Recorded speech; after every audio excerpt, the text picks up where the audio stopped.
Hi, everyone. Welcome to Unfiltered Flow ELSC. I'm Meghann Cook here with Jacek Alphabet Soup. We'll have Yeah, Jacek formally identify himself in his current position. We're going to talk to Jacek with regards to what he's doing in the field. Welcome, Jacek. thank you for having me.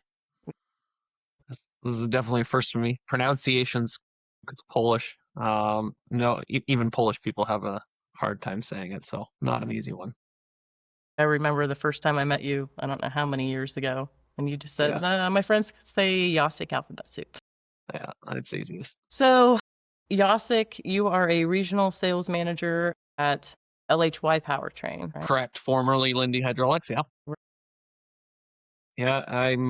I'm in the area for Western Canada, so I manage Saskatchewan, Alberta, BC, the Northwest Territories, and Manitoba's kind of like shared between me and the Eastern rep. Nice. So, what's your favorite part about the job? The variety, being able to travel, help some of the customers remotely and even on the road, and some of the challenges that come with it to kind of educate people within our own industry. I think our industry lacks, I'm going to say lacks. We have a lot of people turning over because they're retiring. And so there's a lot of vacancies in the technical positions. And so I get to do a lot more support on the technical side with some of the customers. Right. Agreed. We talk about all the time and is just resounding right now on the next 10 years. There's such a aging out going on in the industry, and all of that knowledge and technical support is going away. So there's definitely a need for some younger engineers to come Yeah, into the game and work their way through, whether it's AE or the sales engineer side. So what's your preference for fun, OEM or distribution? distribution gives you variety Mhm. because you can pretty much go down any rabbit hole you want. You could sell stuff from, hose and fittings, small components with a variety of stuff, where OEM is really solution based. So I've done a bit of both.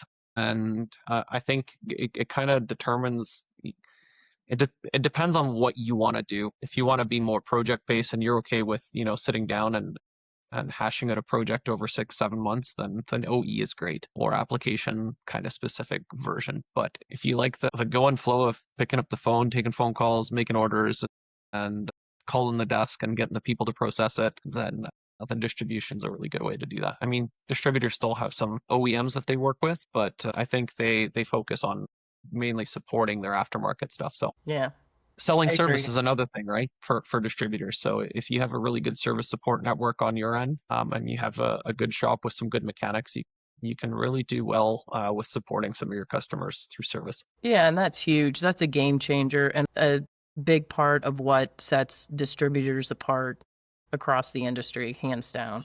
If you have that service component and you're available and customers know they can rely on you, it's a huge part in gaining that market share that's out there, considering the multitude of distributors in fluid power that are options. Yeah, yeah. I think with regards to certain distributors that focus solely on repair and maintenance, they tend to get almost like a following, a cult following. Once you kind of repair something really well for a customer, they normally bring it back to you almost every time or something else. It's a residual process. Right. Well, so currently, what's your day-to-day look like as an RN? It depends on what my travel schedule is. I try to visit my distributors as often as I can. I take care of a lot of distributors. I have some OEMs. OEMs are a little bit more planning involved. So on a daily basis, I'll log in, check my emails, see what I'm looking at. If I'm traveling that day, I try to put off the emails till I get to the hotel. If I'm not traveling that day and I'm working from home from the office, I try to get through some of the emails and start looking at how to plan out my either week or the following couple weeks, basically around travel. And so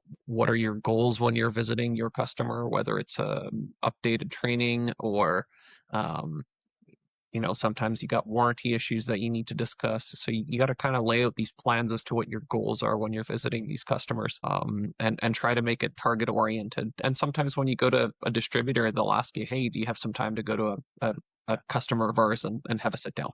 It's fluid, I call it. It is, and I think one thing that People don't typically understand about sales roles in the industry, especially regional roles where you're covering decent size area, the planning that it takes weeks ahead of time to lay everything out, to make sure that Yeah, you're covering all your customers consistently and you're meeting your goals internally and externally, actually. and I mean, some customers require a lot of, I would say, support, and some customers are very self-sufficient. They require minimal support. However, it is nice to try to hit, if you're in their location, at least say, hey, you good if I come by and say hello, see how the team's doing, and then maybe address any issues that they may have. They may be small concerns, they may be just, lead time concerns, but at least you're showing up there, so you can try to kill two birds with one stone. And my area, because some of the locations are more remote, it's by plane, so I can travel by car. Normally, I look at the number of, if you can travel by car within a 4-hour timeline, then that's still a car travel distance. But if you're getting up into the 5-hour one-way road trip, at that point, the plane flight is more cost effective and more efficient. Right. Yeah. That's the buffer zone, is what I call it. So, as soon as I travel to Calgary, I can travel up to the Edmonton area, and that's by truck. But if I go inter-province, or as soon as I go out of the province, it's a flight. Oh, yeah, that's good. And I hear you're quite the brainiac on the backside here with creating databases and fun stuff for people. Who knew? Yeah, I kind of took up an interest in. I wanted to get better at Codis's programming, the hydraulic side of programming, and I kind of liked some of the stuff that how programming works, and how you kind of approach it. And I call it, I don't know, rolled downhill, and I got into doing like web-based programming, and I saw that we had some small inefficiencies and how we did things with how we built model codes and whatnot, and how we let our customers build model codes. And because my area is very distributor heavy, when you give someone a spreadsheet on the desk to work off of, it makes it very daunting for people who haven't used spreadsheets. And so you kind of got to look at, what's your customer base and what are they familiar with? And the younger the generation gets, the further away they get from spreadsheets and more into point and click. So, and I'm no spring chicken. I'm not a young guy by any means, but I put together some stuff on the website. Some of the customers get to log in and build their model codes that way, and it just keeps evolving. So Yeah, we I've keep heard adding some things great into it. feedback, so that's awesome. And code assist, it's extremely difficult to find folks out there that have experience with code assist. Yeah. Yeah. So that's awesome. That's what triggered me to start learning more programming. Like when I went through school, we had programming, but it was Alan Bradley ladder logic. It's old stuff. And since then, function blocks have come out. People code in C++, which is foreign to me, but function block, and now I know Java and HTML stuff, so it's getting better. That's awesome. So I want to go back a little bit, pre-Lindy days. What did you do before? I worked as a police officer for the Edmonton Police Service for 11 years. I mean, I did work in hydraulics prior to that. I left hydraulics for policing while I was in Edmonton. So I just kind of got overworked during the oil boom in Alberta. And because of that, there was also a massive hiring spree for police officers. So I took a leap of faith, and I tried it. I got in. That's awesome. Well, I'm glad you came back to hydraulics. That's great. It worked out great for Lindy for sure. I know Yeah, you're I mean, killing it out there. the story gets intricate, but eventually I just I kind of burned out through policing. Things were getting more political versus actually doing police work. And I didn't join to be a politician, unfortunately. I really liked doing police work, the actual police work. And I wound up getting, I mean, I was a decent police officer, and I had a lot of arrests, which resulted in a lot of court time, which resulted into a lot of overtime, which resulted into no time for myself and family. So I had to weigh those options to kind of determine what I wanted as a career path. So I came back to hydraulics, and it's a lot better. And the timing worked out perfectly too with the opening at Lindy. So Yeah, that that's was great. luck. Well, isn't that what life's about? Luck and It timing? is opportunities, chances, and luck. Luck and timing, man. Shoo. What most interests you in an employer or a potential employer? What do you look for? Is it pure cash? Is it the culture? Is it, leadership and the opportunities that are there for training and advancement? What draws you or drives you I mean, it very much depends on each individual, I think. For myself, I'm drawn to constantly learning. When I stagnate, I tend to feel frustrated. And if there's no continued learning in that area, it becomes very difficult for me to stay focused. So what Lindy or what my current employer and what has drawn me to this position is I take care of a large territory, but that doesn't mean that I'm constantly going from point A to point B, fixing problems, fixing, patching issues. I get to have proactive planning. And I think that kind of you have time to do that. And if you give a person who is, I don't know, goal driven like myself and that's from the policing background, you give someone the openness to do your own work, you give them the ability to succeed. If you try to basically funnel them or micromanage them, it becomes more difficult for them to succeed because their approach may be different than yours. And so for Lindy, my boss gives me the ability to do what kind of works for me and how it works for me. I mean, some days in the morning, I'll be up really early in the morning because I have to deal with a customer in New Zealand. I have a customer in New Zealand. And then even Sundays, I work with customers in New Zealand because our Sunday is their Monday. So given the ability to kind of work around your schedule, not working the regular 9 to 5, I think is also very appealing to me because I have a very busy girlfriend with regards to work. You do. And so as a result, I kind of work around her schedule. If she wants to take a day off, I just call my boss and say, hey, are you good if I take today off? Super good with it. There's no problems with it so long as everything's covered off and he knows where you know, that you're taking the day. No issues. Yeah. A very fluid relationship there. Yeah, no, that's great. I think it's extremely difficult when you're in a situation and it's 20 customer calls a week or something like that. And then you're constantly in front of whatever CRM you have, inputting the data and constantly being driven that way is definitely a grind and a different type of situation, certainly. Yeah, there is a lot of opportunity and latitude there, especially for someone like yourself. You're driven, you don't need micromanaged. You go after the accounts, you know where they are, you do your homework, you're very good on the relationship side and building those relationships with customers. So for someone like you, I think that comes easily, I guess. And yeah, there's no need to really drive you or push on the backside to make sure you're doing what you should be doing, right? And Yeah, the I results are think there in the numbers too. I So, think even for me, if someone really pushes on me, it almost becomes offensive to me, right? Like I'm working here, mhm, believe me. right. And it's kind of one of those things like it can go both ways, right? A gentle push is great. Competition gets me going. So if some rep does something awesome in another area, that gets me going. But pushing someone to do a certain task that you've already done, just trying it a different way, that might get you going. But I guess you got to know who your area guys are and how they're motivated. And I think my boss currently knows how that works. He does a good job. He understands that my motivation, it works differently. And some guys need the guidance. They need the hand holding. They need to be told, hey, you need to do this, you need to do that.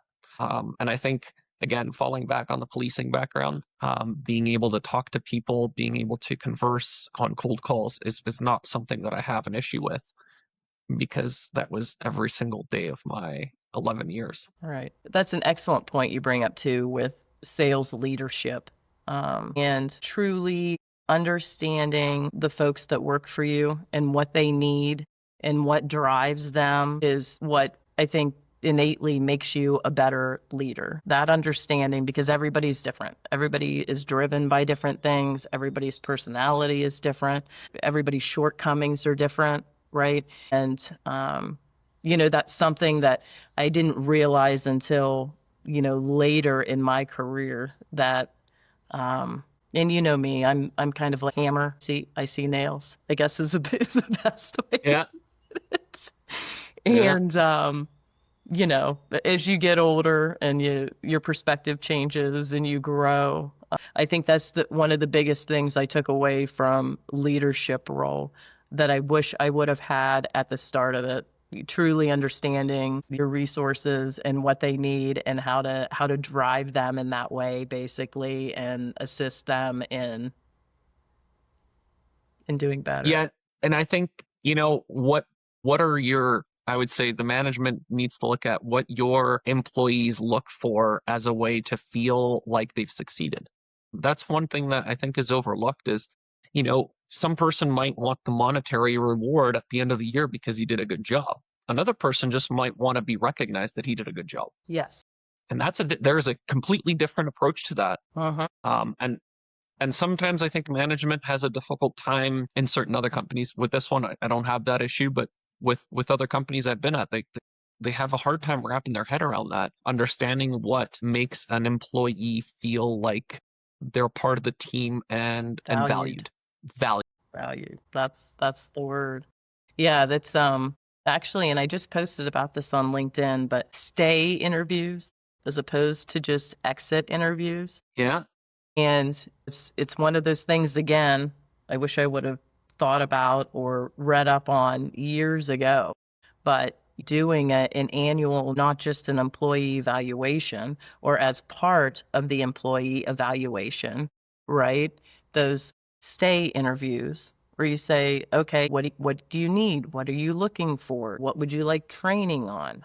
Just to get a feel for the individual and what they're looking for. And that goes a long way in the end game on the retention side. So long as there's follow through, Yeah, true story. You're right. right? I If can you do it and it regurgitate goes what, into a file and never yeah, to be seen again, exactly. then there's no reason to have the conversation. And unfortunately, that happens in the industry, right? Companies are so overburdened with employee reviews that they do it to check the box, but don't really follow through upon the things that that employee's asking for, whether it's, further training or, going to school to get their degree. How do you help them do that? And sometimes that means giving them a day in the week to do that without punishing them for it, That's all right. The right? true story, the end of year evaluation. I've got 16 guys to do this year. It's always a feeling and it's the end of the year and you're ready to, kind of relax and take it easy and slide through the end of the new year. From my end, I trained 4 police recruits. And during that training, you kind of learn how people tick and how they operate and what is needed. The one thing that I did learn or take away is every time you train someone or you put someone through training, you become half of a police car. You may have 2 people in it, but you become half of a police car. Because Interesting. technically, your job has now diminished because you have to watch out for the guy that's learning. Yeah. So now you've slowed your progress down. And this happens with every organization. As soon as you have to onboard someone and because someone left, that person who has a job to train them, you've slowed them down by half of their volume output to train the other person. That's right. And, it's all productivity, right? Mm-hmm. Exactly what you're saying, which is money loss and all these things, which goes back to retention again. You're starting over and, you're potentially looking at, I don't know, anywhere from 70 grand to a couple $100,000, depending on the position and the length of tenure of the employee that left. Yeah. And finding somebody and retraining. Yeah. Understanding what makes your employees tick is important.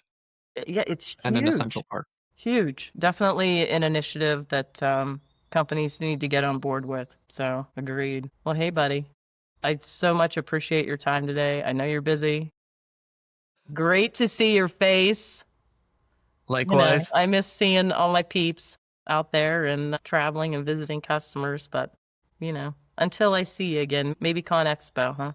Well, yeah, that's right. It's just around the corner again. It is. The rest of this People year's are probably already going to fly planning. by like the first. So, Yeah. probably hook up with you there. But yeah, unless I'm back in Canfield at some time soon here. oh, yeah. Hey, make sure you hit me up if you are. No problem. And you too. Bye.